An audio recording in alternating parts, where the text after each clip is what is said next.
بسم اللہ الرحمن الرحیم والسلام علی من اتبع الہدی۔ ہدایت کی اتباع کرنے والوں کو راحت دو جہاں قرآن چینل کی طرف سے سلام عرض ہے۔ تمام تعریفیں اس پروردگار کے لیے ہیں جو زمینوں اور آسمانوں کا خالق اور مالک ہے۔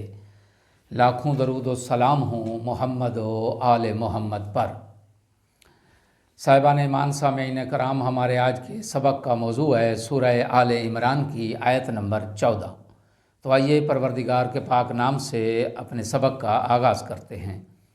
بسم اللہ الرحمن الرحیم۔ زین للناس حب الشہوات من النساء والبنین والقناطیر المقنطرۃ من الذہب والفضۃ والخیل المصومۃ والانعام والحرث ذالک متاع الحیاۃ الدنیا واللہ عندہ حسن المآب۔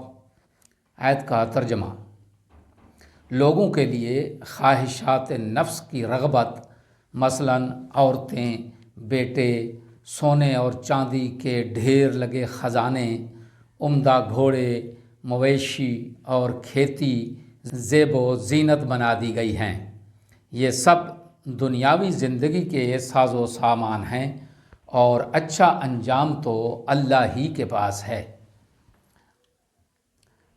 آیت کی تفسیر: یہاں دنیاوی زندگی کے اسباب اور وسائل کی مذمت نہیں ہو رہی، بلکہ ان سے عشق و محبت کی مذمت ہو رہی ہے۔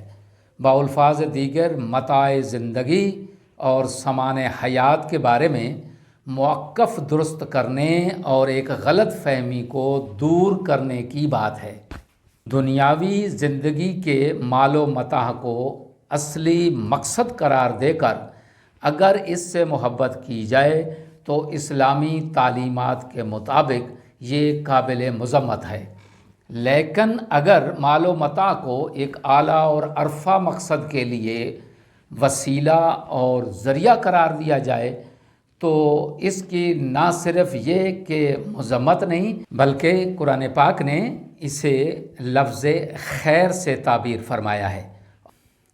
مال و متاع دنیا کی مثال کشتی اور پانی سے دی جاتی ہے کہ جب تک پانی کشتی کے نیچے رہے تو یہ کشتی کو دریا پار لے جانے کے لیے بہترین ذریعہ ہے، لیکن اگر پانی کشتی کے اندر چلا جائے تو یہی پانی ہلاکت کا سبب بن جاتا ہے۔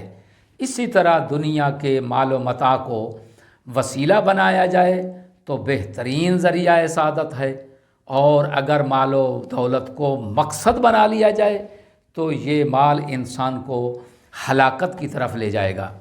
دوسرے لفظوں میں، اگر مال و دولت پر انسان مسلط رہا تو یہ انسان کے ماتحت ہو کر ذریعہ سعادت بنے گا، اور یہی مال اگر انسان پر مسلط ہو گیا تو یہ زر کا غلام بن کر ہلاک ہو جائے گا۔ جن خواہشات کا ذکر آیہ مبارکہ میں ہوا ہے اس میں پہلی جو خواہش ہے وہ ہے من النساء، کہ ان خواہشات پرستی میں سب سے پہلے عورتوں کا ذکر آتا ہے۔ اگر خواہشات کو لگام نہ دی جائے تو عورت سب سے زیادہ خطرناک فتنہ ہے، لیکن قانون اور شرافت کے دائرے میں رہ کر اس خواہش کو پورا کرنا قابل مذمت نہیں ہے۔ رسول پاک صلی اللہ علیہ وآلہ وسلم کا ہی ارشاد پاک ہے کہ میں تمہاری اس دنیا سے صرف عورتوں اور خوشبو کو پسند کرتا ہوں۔ دوسرے نمبر پر ہے والبنین، لڑکے، اولاد۔ لڑکے اگر صرف دنیاوی فخر و مباحات کے لیے ہوں تو قابل مذمت ہیں، لیکن یہی اولاد اگر صالح ہو تو فضیلت کا باعث ہے۔ حدیث میں آیا ہے کہ نیک اولاد اللہ کی طرف سے گلدستہ ہے۔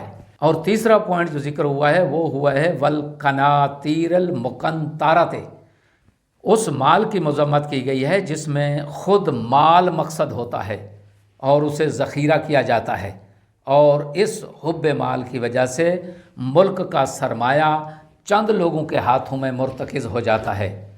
یعنی قرآنی تعبیر کے مطابق مال کثیر اس وقت مذموم ہے جب یہ مال ذخیرہ کی شکل میں آ جائے اور ضرورت مندوں کو اس سے کوئی استفادہ نہ ہو۔ سورہ توبہ میں ارشاد ہوا، اور جو لوگ سونا اور چاندی ذخیرہ کرتے ہیں اور اسے راہ خدا میں خرچ نہیں کرتے، انہیں دردناک عذاب کی خوشخبری سنا دیجیے۔